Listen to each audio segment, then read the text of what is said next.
Hi there. Throughout the year, I've received a lot of questions from my friends on Facebook, so we've decided to sit down and answer these questions, and let me give you my thoughts and insights and experiences, and they may be helpful to you, and questions from one person may be a question that you might have asked yourself. So let's get started. Louis from Facebook asked, Mr. Tracy, with the millennials getting older and becoming a major consumer of big purchases, such as real estate, how can a salesperson deliver mega credibility to a cynical generation towards salespeople who are relying solely on the internet for information or consultation? Well, salespeople today are facing a lot of challenges, but if you're talking about property, if you're talking about any kind of big dollar ticket, all sales are done head to head, face to face, heart to heart, knee to knee. The internet is wonderful for gathering information, and it's wonderful for communicating with people after you have met them face to face for the first time.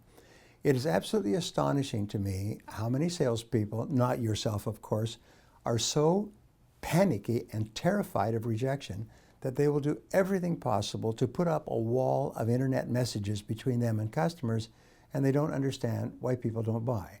Do you know what the most worn out button is on anybody's keyboard? It's the D button for delete. People get hundreds and thousands of messages from unknown people all day long, and what they do is they just sit there and they go D D D D D D D D D D D, including your messages as well. So the only way that you can sell big ticket items to millennials or to anybody else is you're going to have to, as we say, suck it up, man up, and you're going to have to go out and talk to people.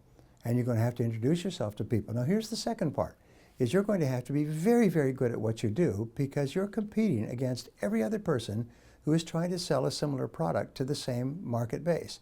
And the only way that you can sell is you have to be perceived by the prospective customer as the very best person to do business with, which means that you are more knowledgeable, you are more skilled, you are better organized, you put in more hours. My son is in residential real estate now, and he's going through his initial experience. He makes as many as 500 calls a month. He makes 10, 20, 30 calls a day. He'll make 50 or 60 calls to get one tentative appointment to talk to a person about potentially listing a property. And the interesting thing was that he has to make an enormous number of appointments to get it, or calls to get a single appointment, but he's making fewer and fewer calls and getting better and better appointments. He's paying his dues, he's paying the price. When I began selling, I went out knocking on doors, and sometimes I would knock on doors from 8 in the morning till 9 at night, sometimes 13, even 14 hours a day, and not make a sale. I would knock on office doors in the daytime, and I'll knock on home doors and apartment doors in the evening. I would actually run from door to door so I could cover more ground. And I would knock on doors and give my presentation.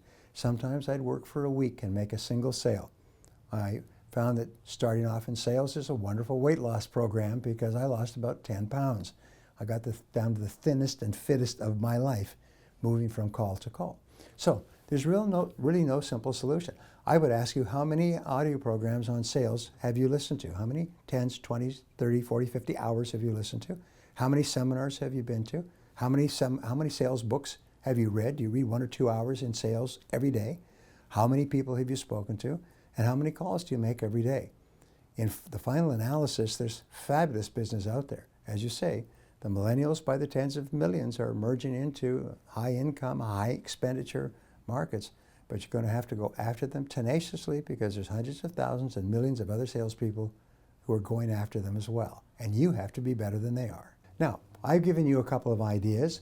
So the most important thing that you can do is to take action. So what one action are you going to take as a result of these key ideas that I've just given you? Whatever it is, jot it down and let me know. Remember, one action that you take that you would not have taken in the absence of this discussion can change your life forever.